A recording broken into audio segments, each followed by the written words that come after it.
গান আছে না, কি করে তোমার গর্ব হব মা। So this is one of the shittiest songs I have ever heard. কেন বলতো? কারণ আমরা এই সমাজ ব্যবস্থা বা অনেকাংশে অনেক নীতি নৈতিকতা আদর্শের কারণে একটা কথা খুব প্রচলিত হয়েছে যে বাপ মায়ের এক্সপেকটেশন ফিল আপ করতে হবে। এবং আমাদের জেনারেশনের, বিশেষ করে যারা এই এজে আছে অ্যারাউন্ড 18 to 25, 30, আমাদের জেনারেশনের একটা বিশাল বড় অংশ লাইফে ডিপ্রেস, লাইফে ডিস্ট্রয়েড, লাইফে কিচ্ছু করতে পারতেছে না just because of their family expectation. আজকের ভিডিওটা অনেক করা হবে, ঠিক আছে? একটা লাইন তোমাদের মাথায় থাকা উচিত, you are not someone's expectation ভাই, you are not someone's expectation, you are a separate human being. এই জিনিসটা তোমাদের মাথায় কেন ঢুকে না?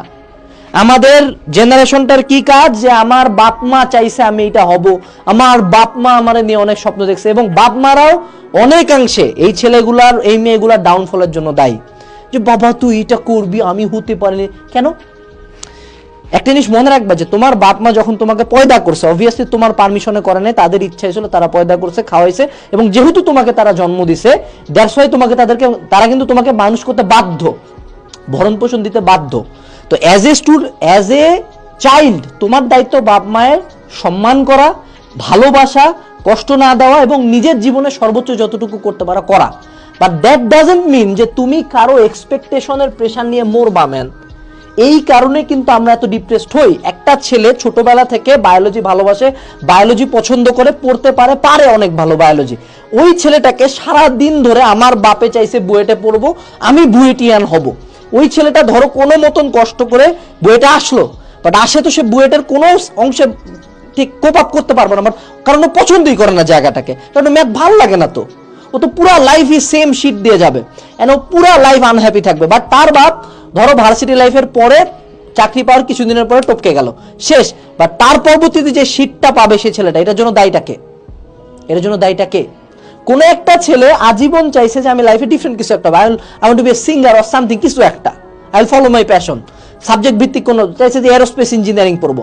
তার ফ্যামিলি কইছে যে বাবা, বা কোনো এক মানুষ তারে বুঝাইছে যে বাবা ডাক্তারের অনেক টাকা, সমাজে ডাক্তারের অনেক সম্মান।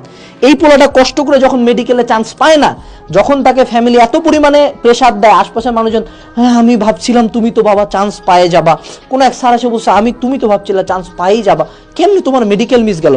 How does he or she feel? আমরা তো জানি না এটা। তার মাথার উপর আকাশ ভাঙে পড়ে। ওই ছেলেটা যখন ডাক্তারি পড়তে যায়, রিসেন্টলি এক বছর আগে একজন ডাক্তার, উনি হলো পাশ করছে, ইন্টার্ন অবস্থায় উনি সুইসাইড করছে। কেন করছে? উনার হয়তোবা ইচ্ছা ছিল না, হয়তোবা উনি ডাক্তার হতে চায় নাই। উনাকে যে স্বপ্নগুলো দেখানো হয়েছে, সেই স্বপ্ন দেখছে, ফিল আপ হচ্ছে না, তো আমি কেন থাকবো? এবং এমন অনেক বাপ মা আছে, আমি এমন অনেক বাপ মাকে চিনি যে এই ছেলে বা এই মেয়েটা তাদের জন্য পরিশ্রম করতে করতে দিতে দিতে দিতে দিতে শেষ করে ফেলছে, তারপরে বলে হ্যাঁ তুই তো এটা করিস না, ও এটা করছে। তো মনে রাখতে হবে, তোমার শুধুমাত্র বাপ মা না, including your teachers, including your পাশের বাড়ির aunty, including your relatives, including your friends, তুমি কারো এক্সপেকটেশন ফিল আপ করার জন্য পৃথিবীতে আসো নাই। তুমি কারো ব্যর্থতা ফিল আপ করার জন্য পৃথিবীতে আসো নাই। যেদিন তুমি এই ব্যর্থতা এবং এই যে এক্সপেকটেশনের প্রেশার থেকে মুক্ত হবা, তুমি দেখবা তোমার অনেক হালকা লাগতেছে। You are very happy in life, তুমি অনেক হালকা আসো, এবং তুমি তখন লাইফে ইজিলি আগাইতে পারবা।